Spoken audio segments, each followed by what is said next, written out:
Rochester is a city blessed with film festivals, but none has been entertaining the public longer than the Rochester International Film Festival.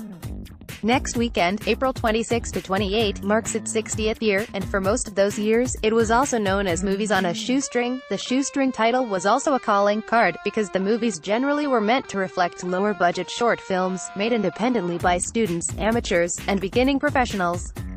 And it remains largely that as it proudly enters its 7th decade. 4 shows will be presented at the Eastman Museum's Dryden Theatre over Thursday, Friday and Saturday. Each program offers different titles, making some 28 films available overall for viewing. They are as short as 2 minutes or as long as nearly a half hour. Come from as far away as Spain, Switzerland, Sri Lanka, China and Australia, and as nearby as parts of the U.S.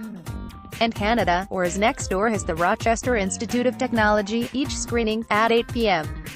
Thursday, Friday and Saturday, and the 4 p.m. Saturday matinee is free, though donations may be requested, and, as I always say about short film programs, if you stumble upon something you don't like, wait a few minutes and you'll get a film you will like. From some I sampled, here are a few favorites from the 2018 fest. Among films, Thursday Night, Dog Clog, a clever, darkly comedic 4-minute cartoon about a family dog that becomes trapped in the family home's intricate plumbing system. It's an rich student film from Maggie Miller's Last Fair Deal, a Mississippi offering that tells a variation of the famous blues myth about a musician who sells his soul for guitar-playing talent. Of local interest, the main song of the film is a nice version of Death Letter, a staple of the late Rochesterian Son House. Among Friday's films, Wake the Riderless Horse, another U.S. entry, a dark comedy about a guy who believes death is the easy way out. But he changes his mind. Noted American character actress Beth Grant co-stars. The Saturday matinee includes Oma, a deeply moving U.S. offering in which a family celebrates the matriarch's 100th birthday by assembling and viewing old family films, once thought lost, about her young adult days in the underground in Nazi-occupied Holland. The Prince, a Canadian film about an Islamic immigrant family dealing with prejudice, and the efforts of a young daughter to interpret it through Dance the Last Leaf, a Russian interpretation of an O. Henry story about a woman who believes she will die when the last leaf falls off the tree out her window. However, an aging artist may be able to help. Saturday night's films include Still from Rooms, part of the 2018 Rochester International Film Festival. Photo provided. Rooms, a short but lovely animation set to a poem by Billy Collins, in which the narrator attempts to find the best room in which to die. The Immaculate Conception Photography Gallery, a clever Toronto film about a photographer who struggles with the ethics of using Photoshop techniques to alter reality. Facing Mecca, the festival's finale, a deeply moving 25-minute drama from Switzerland, in which an elderly Christian decides to help an Islamic immigrant dealing with Swiss bureaucracy and offers human decency when the younger man's wife dies and must be buried according to Islamic beliefs. For complete schedules and information, go to rochesterfilmfest.org.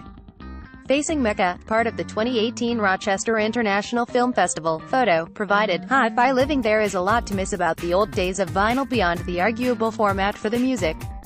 I loved the expansive album covers and back cover notes. This has been brought to mind by a wonderfully entertaining new book designed for hi-fi living, by 2 local professors and passionate album collectors, Janet Borgerson and Jonathan Schroeder. In their book, A Perfect, Medium-Sized Coffee Table Volume, they give full display and discussion to some 150 album covers from the 1950s and 60s, concentrating not on the popularity or quality of the music but on the commercial fantasy worlds of the album covers.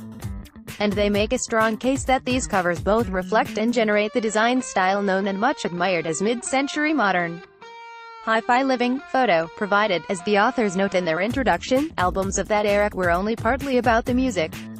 Indeed, while Frank Sinatra, Elvis Presley, and the Beatles were selling millions of albums, thousands more were released in unheralded categories such as mood music, instructional, and travel that never reached the charts. These often overlooked vinyl LPs stood apart from the crooners, pop stars, and rock and rollers that dominated the era.